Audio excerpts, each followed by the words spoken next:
Çfarë janë për ta përkufizuar sa më thjesht për çdo 10 vjeçare që po na sheh, çfarë janë kriptovalutat?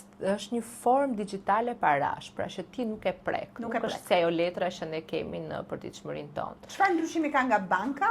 Nga banka, ndryshimi është që ty banka të kontrollon, në sensin që banka di sa ti depoziton në bank, sa tërheq, të mban interesa për çdo depozit, të mban interesa për çdo transakcion që ti bën. Pra ti shkon në bank, do të dërgosh para nga Shqipëria në Amerikë dhe çarxohesh pra me një taks atje.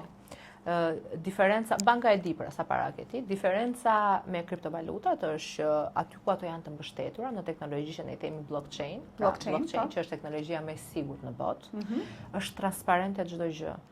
Pra transparente sa para qarkullojnë gjatë ditës. Pra nëse banka krijohet me një interes caktuar për të fituar para, në këtë rast nuk fiton ai që ka krijuar, është ideja.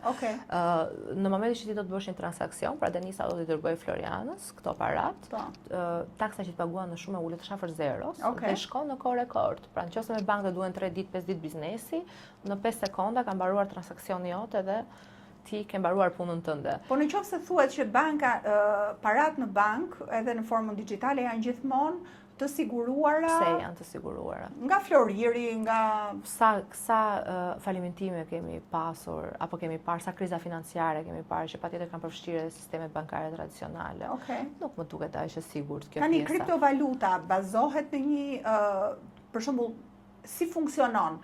A e blen kriptovalutën me një vlerë të caktuar, qoftë edhe monetare, se ne këtë njohim? Patjetër.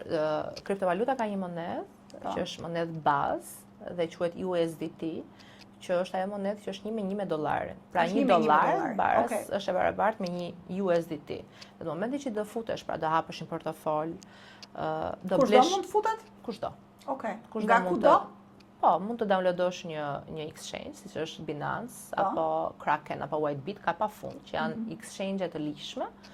Aty mund të hapësh një llogari tënde në këtë exchange dhe aty mund të bësh blerjen e kriptovalutave. Pra kjo bëhet online? Po, me kartë krediti. Me kartë krediti. Pra, në këtë moment. Duke përdorur në këtë rast, prap vlerë monetare. Po, patjetër vlerë monetare.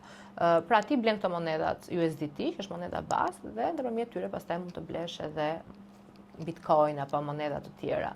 Ka persona që merren me tregtim në përditshmërinë e tyre. Kur ke një ori financiare, patjetër mund të fitosh dhe mund të fitosh shumë mirë në fund të muajit. Ka persona pastaj ose kompani që e përdorin patjetër për transaksione, pra që të paguajnë më pak në momentin që bëjnë transaksione shumë të mëdha nga një vend apo nga një kompani në një kompani tjetër. Nëse ti bën një punë të caktuar, mund mos paguash në vlerë monetare, po paguash me Bitcoin. Me Bitcoin, po. Tani, këtë Bitcoin, mirë u pagove me Bitcoin, po si ta përdorësh këtë Bitcoin pastaj për të bërë jetën tënde? Shtetet ndryshme të botës, nëse ti do të paguash me Bitcoin, në Amerikë mund të jetosh një ditë nga mëngjesi deri në darkë duke paguar me kripto.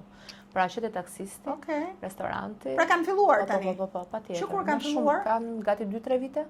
Në shumë vende të botës. Vendet janë duke bërë për herë edhe më miqësore. Po në Europë? Edhe në vend që isha unë, kishte dyqane pafund që ti mund të paguaje me kripto. Që edhe Europa tashmë është e hapur. Dhe çfarë ke fizike, është ke si një kartë që paguan? Portofolin tënd në telefon ti e u dërgon në aplikacionin e tyre. Është aplikacion. Edhe përmes aplikacionit ti e dërgon parat. Domethënë edhe Europa është tashmë e hapur për të gjithë këtë pjesë. Përveç Shqipërisë.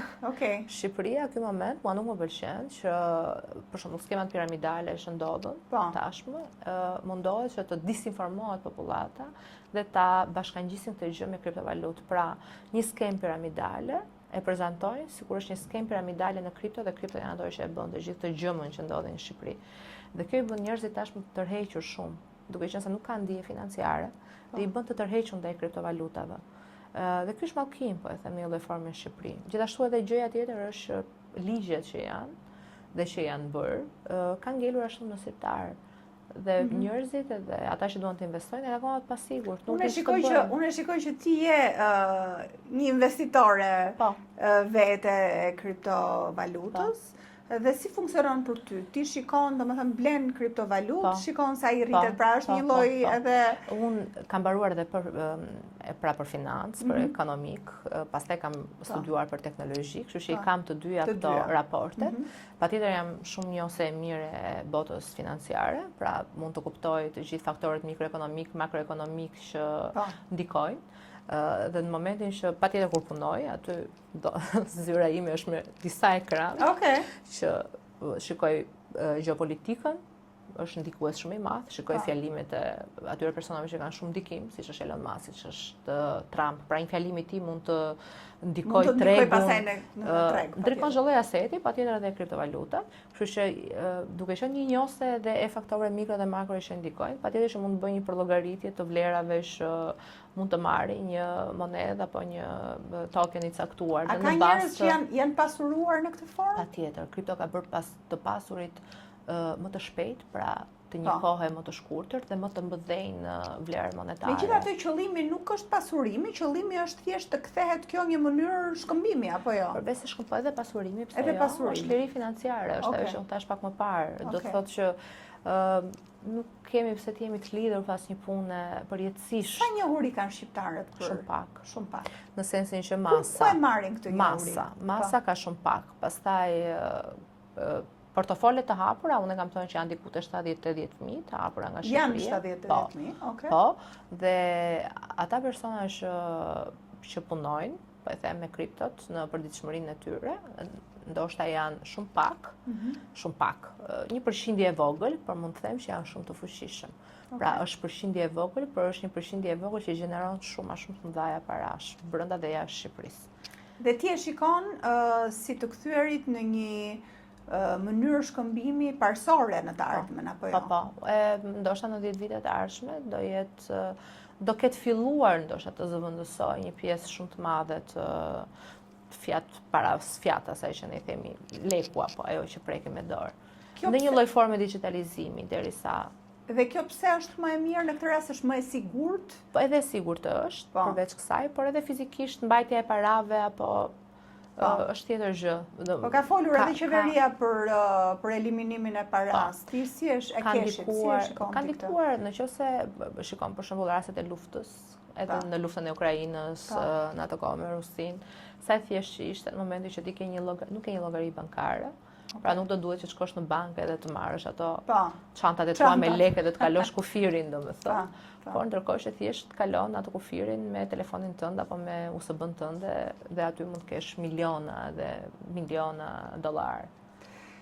Pra, teknologjia nuk është gjithmonë keq, është shumë mirë, por duhet përdorur me sa më shumë ndërgjegjësim, do thosha. Pra, ti nisesh për një gjë të caktuar, I futesh asaj, e studion edhe punon. Për ndryshe pastaj kthehet në bumerang, kthehet në kundër. Po.